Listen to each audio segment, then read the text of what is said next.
आपको भारतीय जनता पार्टी ने तो बहुत सम्मान दिया, चुनाव हारने के बाद भी मंत्री बनाया, एमएलसी बनाया, तो उनका कोई विधायक इनके साथ है का? किसके साथ है विधायक? सब सारे बीजेपी के साथ में हैं। चुनाव के बाद वीआईपी पार्टी जो है बीजेपी में मर्ज कर जाएगी। नमस्कार, आप देखना शुरू कर चुके हैं लाइव सिटीज। मेरा नाम अभिषेक है। बिहार की जो बोचहां सीट है उस पर उपचुनाव का ऐलान हो गया है, कल ऐलान किया गया है और 12 अप्रैल को चुनाव होना है, 16 अप्रैल को काउंटिंग होगी। हमारे साथ बीजेपी सांसद अजय निषाद जो लगातार कह रहे थे कि बीजेपी इस सीट पर लड़ेगी। क्या लड़ेगी? अब 100% लड़ेगी। आपको तो मैंने ही कहा था कि 20 तारीख तक सारा स्थिति साफ हो जाएगा, तो 4 दिन और जोड़ लीजिए। 24 तारीख तक नॉमिनेशन का अंतिम तारीख है, उस दिन तक सारा चीज़ क्लियर हो जाएगा। साहनी भी तो लड़ेंगे?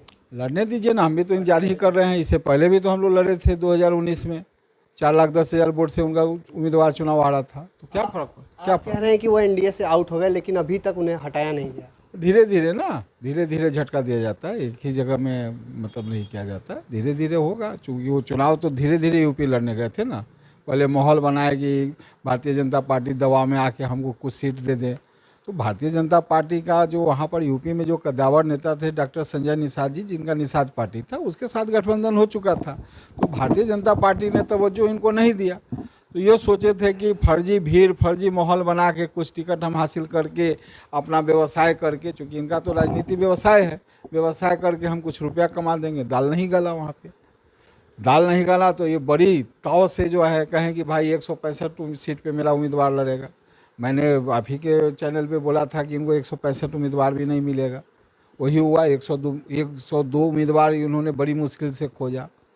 उसमें भी 50 के आसपास जो उम्मीदवार है उनका नामांकन ही खारिज हो गया। तो जो पार्टी का 50% नामांकन खारिज हो जाए तो समझिए कि कितना सीरियस होकर वहाँ उम्मीदवार चुनाव लड़ रहा था।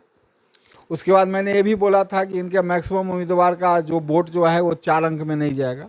आप सूची निकाल के देख लीजिए, 25-30 का तो सूची मेरे पास है, जिसका वोट जो है 1000 की संख्या में नहीं पहुँचा।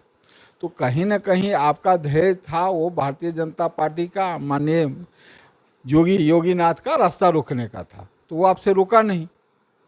तो आपको भारतीय जनता पार्टी ने तो बहुत सम्मान दिया, चुनाव हारने के बाद भी मंत्री बनाया, एमएलसी बनाया। तो आपको तो पार्टी का जनाधार का मतलब पार्टी का जनाधार का क्या, पार्टी का अथी करना चाहिए, सम्मान करना चाहिए। उन्होंने आप किया नहीं, आप चले गए चुनाव लड़ने। अब इनका स्थिति हो गया कि अब उधर अब मान के चलिए कि अब आपका ये जुलाई में इनका ये भी ख़त्म है, एमएलसी टर्म भी। तो ये किसके पास जाएंगे? ये तो लालू जी के पास कह रहा है कि लालू जी इनके दिल में बसते हैं, ये भी बात कही है। लालू जी की विचारधारा को मानते हैं, तो लालू जी के साथ जाने की बात कर रहे हैं। तो जाए ना, उसमें कहाँ कोई दिक्कत है। मैं तो कहाँ से सरकार, अभी तो कल ही ना आपका आप ही तो लाइव सिटी में इंटरव्यू आया था माननीय राजू सिंह जी का, कहाँ जाने के लिए तैयार है? उनका कोई विधायक इनके साथ है का? किसके साथ है विधायक? सब सारे बीजेपी के साथ में हैं। इनको जो पहले से जब ये यूपीए में जब ये प्रेस वार्ता में बोल के चले कि माननीय तेजस्वी यादव ने मेरे पीठ पे छुरा भोंका और प्रेस कॉन्फ्रेंस छोड़ के चले आए, तो जिस समय एनडीए से इनकी बातचीत हुई थी और माननीय अमित शाह जी के सामने में तय हुआ था कि चुनाव के बाद वीआईपी पार्टी जो है बीजेपी में मर्ज कर जाएगी, ठीक है, इन्होंने तो मर्ज किया नहीं, उल्टे ही भाजपा को नुकसान करने के लिए यूपी चले गए चुनाव प्रचार में और चुनाव लड़ने। और सारा चुनाव प्रक्रिया जो पटना में बैठ के रिमोट से कर रहे थे। अच्छा, बोचहां उपचुनाव में अगर अब बीजेपी अपना उम्मीदवार उतारती है, आप कह रहे हैं कि 100% उम्मीदवार उतारा जाएगा और वीआईपी भी चुनाव लड़ती है, तो क्या एनडीए से बाहर वीआईपी चुनाव लड़ेगी? तो ऐसे में उनके जो 3 विधायक हैं वो किसके साथ जाएंगे? देखिए, सभी भारतीय जनता पार्टी के संपर्क में है और भारतीय जनता पार्टी के सपोर्ट में है, जैसा कि आप इंटरव्यू से देख ही रहे हैं। तो वीआईपी तो टूट जाएगी, बीजेपी वीआईपी को तोड़ देगी कहीं ना कहीं। वो पहले से भी अकेले थे, आज भी अकेले हो जाएंगे। जो आदमी निषाद के आरक्षण की बात करता हो, बार बार सन ऑफ मलाक करता हो, लेकिन उनका जो क्रियाकलाप रहा है वो तो निषाद समाज का रहा नहीं। आरक्षण की बात करते हैं, आरक्षण की मांग करते हैं। जब आपका 11 सीट मिला तो उसमें तो निषाद समाज को लड़ने आप नहीं दिए, सारा टिकट को जो है आप औने पौने दाम में जो है स्वर्ण के हाथ बेच दिए। तो आज जब टिकट आप, अगला आदमी जब टिकट खरीद के आपके साथ सत्ता में आया है तो क्यों आपके साथ रहेगा?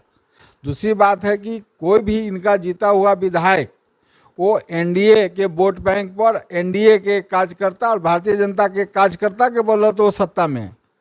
इनके वोट बैंक पे सत्ता में नहीं है, इसलिए कि इनका वोट बैंक है ही नहीं। वो तो जो भी वोट बैंक है वो तो इंडिया का वोट बैंक था, तो लहर में अपना लहर निकाल लिए। कई सारी बातों को कहा है बीजेपी सांसद अजय निषाद ने, लेकिन सबसे बड़ी बात कही है अगर वीआईपी यानी कि मुकेश सहनी ने बोचहां में अपना उम्मीदवार उतारा तो बीजेपी वीआईपी के जितने भी विधायक हैं वो बीजेपी के साथ आ जाएंगे और वीआईपी की पार्टी टूट जाएगी और मुकेश सहनी सिर्फ अकेले बचेंगे। बने रहिए लाइव सिटीज़ के साथ, हमारे यूट्यूब चैनल को सब्सक्राइब करिए, फेसबुक पेज को लाइक करिए।